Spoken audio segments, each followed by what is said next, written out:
Antioxidant जिसमें चमत्कारी गुण मौजूद हैं और कई तरह से शरीर के सभी हिस्सों में सुरक्षा कवच की तरह काम करता है। जी हाँ, मैं बात कर रहा हूँ हेल्थ गार्ड गामा ओरिजिनॉल के बारे में, जो चावल के भूरी परत में पाया जाने वाला तत्व है। यह दुनिया भर में एक प्राकृतिक आहार के रूप में और स्वास्थ्य के लिए प्राकृतिक दवा की भांति व्यापक रूप से इसका इस्तेमाल किया जा रहा है। आइए जानते हैं इसके फायदे के बारे में, जो किस तरह से काम करता है। गामा ओरिजिनॉल स्टेटिन की तरह ही कोलेस्ट्रॉल को कम कर सकता है और इसका प्रमाण देखने को मिल रहा है। International journal of pharmacy and pharmaceuticals की रिसर्च के अनुसार ओरिजिनॉल में स्टेटिन की तरह ही कोलेस्ट्रॉल को कम करने की क्षमता होती है। मेनोपॉज के लक्षण को दूर करने में भी मददगार है। वर्ष 1970 में जापान में गामा ओरिजिनॉल को मान्यता मिली थी। मेनोपॉज के लक्षणों के उपचार के लिए मंजूरी मिली थी। इसके लिए महिलाओं को रोजाना 300 mg का डोज लेना चाहिए। गामा ओरिजिनॉल मसल्स को भी मजबूत करता है। एथलीट के खिलाड़ियों को मसल्स मजबूत बनाए रखने के लिए इसका इस्तेमाल किया जाता है। इसमें एंडोर्फिन नामक हार्मोन को बढ़ाता है, जिससे तनाव मुक्त से खुश रहने और मसल्स के साथ स्वास्थ्य के लिए भी अच्छा होता है। गामा ओरिजिनॉल कैंसर से लड़ने में भी मददगार है। चूहों में किए गए एक अध्ययन के अनुसार गामा ओरिजिनॉल टोकोट्रिनोल और फैटिक एसिड के द्वारा चूहों में ट्यूमर का आकार कम हो गया, जिसमें गामा ओरिजिनॉल का हिस्सा सबसे ज्यादा प्रभावी था। इसका अगला प्रभाव टीएसएच यानी कि हाइपोथायराइड के रोगियों में गामा ओरिजिनॉल के 300 mg का डोज टीएसएच को कम किया है। गामा ओरिजिनॉल मधुमेह रोगियों के लिए काफी उपयोगी और फायदेमंद साबित हुआ है। इसका 300 mg का खुराक मधुमेह के रोगियों का शुगर लेवल कम करता है। जापान में हुए एक अध्ययन के अनुसार गामा ओरिजिनॉल अल्सर के इलाज में भी काफी प्रभावशाली है। गामा ओरिजिनॉल आंतरिक सूजन को कम करता है। त्वचा के लिए इसके अनेकों फायदे हैं। गामा ओरिजिनॉल सूर्य की यूवी किरणों से बचाता है और इसका उपयोग सनस्क्रीन एजेंट के रूप में भी किया जाता है। गामा ओरिजिनॉल लीवर को स्वस्थ रखता है और क्षति होने के बाद पुनः डिटॉक्स कर लीवर की सुरक्षा प्रदान करता है तथा लीवर सिरोसिस को कम करता है। शराब की वजह से हुए लीवर डैमेज में भी असरदार है। गामा ओरिजिनॉल की प्रतिदिन 300 mg की खुराक यानी कि 2 गोली हड्डियों को मजबूत बनाती है और उन्हें भुरभुरी होने से बचाती है। हाई ब्लड प्रेशर को कम करने में भी इसके सुरक्षात्मक प्रभाव हैं। दोस्तों, ये सभी फायदों के प्रमाण मौजूद हैं www.original.in की वेबसाइट पर, जहां से आप देख सकते हैं। आइए देखते हैं भारत के टॉप डॉक्टर्स की गामा ओरिजिनॉल पर क्या राय है। Doctor SP Byotra, chairman internal medicine विभाग, सर गंगाराम अस्पताल, नई दिल्ली। गामा ओरिजिनॉल, जो कि राइस ब्रान चावल के चोकर से निकाला जाता है, ये हाइपोथायराइड के इलाज में बेहद प्रभावशाली है। डॉक्टर नेहा गुप्ता, संक्रमण बीमारियों की विशेषज्ञ, Medanta Medicity, Gurugram. Gamma oryzanol में सूजन कम करने और एंटीऑक्सीडेंट के गुण होने के कारण सूजन प्रभावित रोगियों के निगेटिव क्लिनिकल परिणामों को रोक सकता है। डॉक्टर नंद कुमार, प्रोफेसर, मनोचिकित्सक विभाग, एम्स, नई दिल्ली। वैसे तो सेहतमंद रहने के लिए कई तरह के एंटीऑक्सीडेंट हैं, लेकिन हाल ही में गामा ओरिजिनॉल एंटीऑक्सीडेंट का पता चला है, जो राइस ब्रान से निकाला जाता है और यह बहुत ही महत्वपूर्ण एंटीऑक्सीडेंट है। Doctor Praveen Gupta, director, neurology विभाग, Fortis Memorial Research Institute, Gurugram. Gamma oryzanol में एंटीऑक्सीडेंट गुण हैं जो कई बीमारियों के इलाज में काम आ सकता है, जैसे डिमेंशिया, पार्किंसंस, मोटर न्यूरो बीमारियों के कारण अक्सर ऑक्सीडेशन होता है और एंटीऑक्सीडेशन जैसे कि गामा ओरिजिनॉल ऑक्सीडेशन के प्रभाव को कम करता है और टिश्यू को क्षतिग्रस्त होने से रोकता है। डॉक्टर चारू दुआ, हेड न्यूट्रिशन और डाइटिक्स विभाग, मैक्स सुपर स्पेशलिटी अस्पताल, नई दिल्ली। गामा ओरिजिनॉल शुगर के स्तर को नियंत्रित करने में मददगार होता है और यह मेटाबॉलिक रेट को भी बढ़ाता है, साथ ही कोलेस्ट्रॉल के स्तर को नियंत्रित रखता है और वजन कम करने में मदद करता है। Doctor Namita Nadar, head nutrition of dietetics विभाग, फोर्टिज अस्पताल, नोएडा। गामा ओरिजिनॉल एक शक्तिशाली एंटीऑक्सीडेंट है और ये आने वाला ऐसा तत्व है जो शराब के कारण लीवर के नुकसान को रोकता है। Doctor Sanjay Agarwal, head medicine विभाग, Ruby Hall Clinic, Pune. Gamma oryzanol उच्च कोलेस्ट्रॉल और ट्राइग्लिसराइड के स्तरों को नियंत्रित करने में सहायक है, जो हृदय संबंधी सेहत के लिए बेहतर है। Doctor Praveen Chandra, head interventional cardiology विभाग, Medanta Medicity, Gurugram. Gamma oryzanol बुरे कोलेस्ट्रॉल के स्तर को कम करके अच्छे कोलेस्ट्रॉल को बढ़ाता है।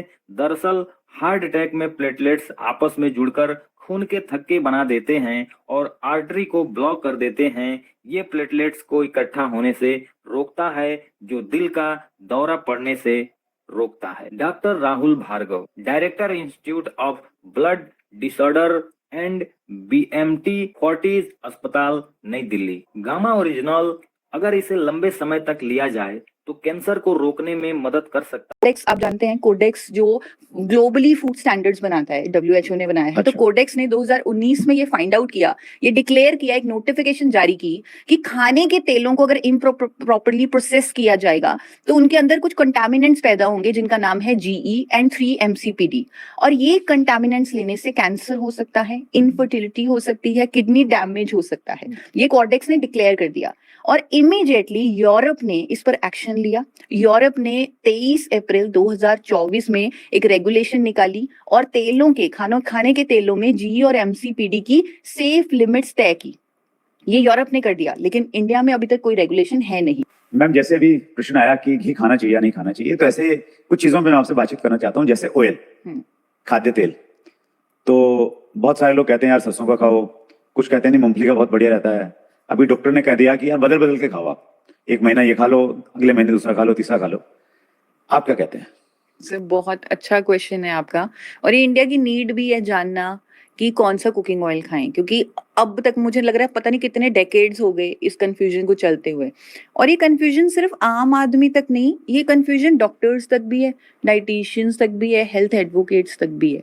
तो आज मैं ट्राई करूंगी कि इस कंफ्यूजन, सारे मिथ्स को हम तोड़ें प्लीज। और सही फैक्ट्स के साथ जानने की कौन सा कुकिंग ऑयल सबसे बेस्ट है। तो अभी आपने पहले मस्टर्ड ऑयल के बारे में बोला, तो पहले मैं उसके बारे में बताती हूँ। और आजकल आप बहुत सारे वीडियोस भी देखते होंगे, कच्ची घानी सरसों का तेल खाना चाहिए, और बड़े बड़े डॉक्टर्स और डाइटिशियंस भी प्रमोट करते हैं। और मैं कहूँगी उनकी गलती नहीं है, इंडिया में ही कुछ कमी है, कोई ना कोई रेगुलेशंस की कमी है जिसकी वजह से कंफ्यूजन बना हुआ है।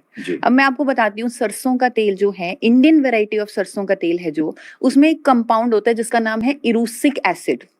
जो हम घर में पेंट करवाते हैं उसमें भी इरूसिक एसिड होता है। जो सरसों के तेल में एक अजीब सी स्ट्रॉन्ग स्मेल होती है, फ्लेवर होता है, जो उसकी USP है, वो उस इरूसिक एसिड के कारण है।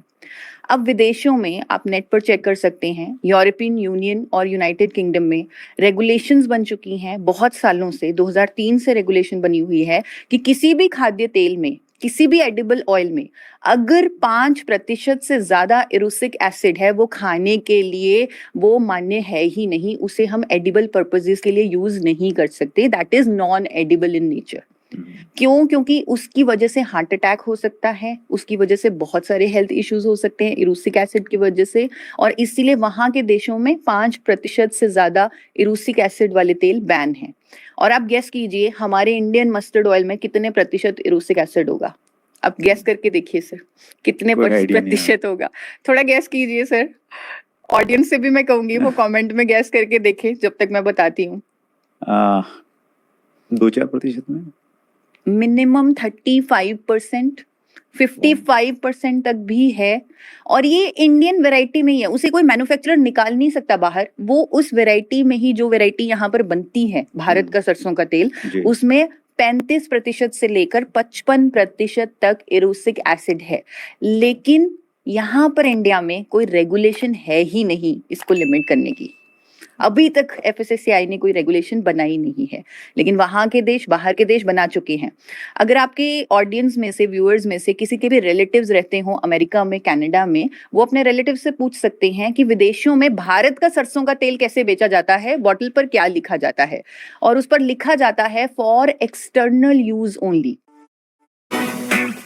इंडियन मस्टर्ड ऑयल कनाडा में अगर बिक रहा है तो लिखकर बिक रहा है फॉर एक्सटर्नल यूज, यानी आप उसे सर पे लगा लें, मसाज कर लें, लेकिन इंटरनल यूज अंदर ना खाएं।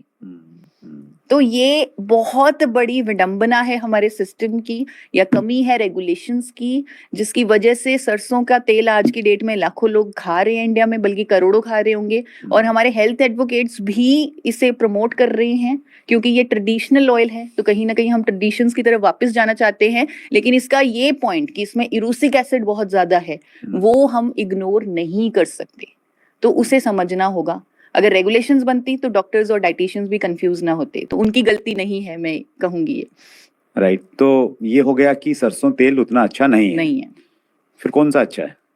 सिर्फ इंडिया में अभी कुछ डेकेड से एक कुकिंग ऑयल आया है, राइस ब्रेन ऑयल। अब इस राइस ब्रेन ऑयल में, ये नेचुरली बैलेंस्ड ऑयल है, इसमें तीनों तरह का फैट, जो हमें ICMR और NIN न्यूट्रिशन कहता है कि हमें तीनों तरह का फैट जो हर तेल में होता है, सफा, पुफा और मुफा, तीनों तरह का फैट बैलेंस में लेना है। और इसीलिए आपने सुना होगा कि बहुत पहले डॉक्टर्स ने कहना शुरू कर दिया था कि कोई एक तेल आपके लिए यूजफुल नहीं है, आपको हर महीने रोटेशन करनी है, तेल को बदल बदल कर इस्तेमाल करना है। वो इसीलिए कहते थे कि क्योंकि किसी भी तेल में तीनों तरह का फैट बैलेंस नहीं था, इसीलिए वो कहते थे रोटेशन करो। लेकिन कंज्यूमर के लिए क्या रोटेशन करके ये पॉसिबल है कि वो तीनों तरह का फैट बैलेंस में ले ले? Not possible. किसी को क्या मालूम किसमें कितना फैट है। लेकिन ये प्रॉब्लम सॉल्व हो चुकी है। Rice bran oil Indian markets में अवेलेबल है, ये नेचुरली बैलेंस्ड है, इसमें तीनों तरह के फैट्स हैं, सफा, पुफा और MUFA, tocotrienol, tocopherol, natural antioxidant, gamma oryzanol, ये सब मौजूद हैं। So it's a very very healthier choice. मैं आपके व्यूअर्स को कहना चाहूंगी कि if you want to go with rice bran oil, then आप इसे बिना बदले लगातार इस्तेमाल कर सकते हैं। ये आपके लिए एक वन सिंगल कुकिंग ऑयल की तरह यूज किया जा सकता है, आप कर सकते हैं। बट बहुत सारे ब्रांड्स हैं राइस ब्रेन ऑयल के अवेलेबल मार्केट में। Be smart consumer. आज की डेट में हम सब ने स्मार्टफोन तो ले लिए, लेकिन क्या हम स्मार्ट बन पाए? तो हमें स्मार्ट कंज्यूमर बनना है। हमें चेक करना है कि जो ब्रांड हम ले रहे हैं, क्या उस पर भारत सरकार का ट्रांस फैट फ्री का लोगो लगा हुआ है। बिकॉज आई वांट कि जो हम ऑयल यूज करें उसमें ट्रांस फैट ना हो। तो ट्रांस फैट फ्री का भारत सरकार ने एक लोगो बना दिया है, रेड एंड ब्लैक कलर का। अगर आप जो कुकिंग ऑयल चूज कर रहे हैं, राइस ब्रेन ऑयल का जो ब्रांड चूज कर रहे हैं, आप चेक कीजिए कि उस पर ट्रांस फैट फ्री का लोगो लगा हुआ है। और एक और चीज सर, मैं आपके चैनल के माध्यम से बताना चाहूंगी, बहुत ही नई चीज है, और मुझे ये सब इसलिए मालूम है क्योंकि मैं डायटिक्स के साथ साथ फूड इंडस्ट्री से भी लिंक्ड हूँ। तो 20 सालों का मेरे पास वो भी एक्सपीरियंस है। तो जनरली जो अधूरी चीजें थी डायटिक्स में, वो पूरी हो रही हैं बिकॉज ऑफ दिस।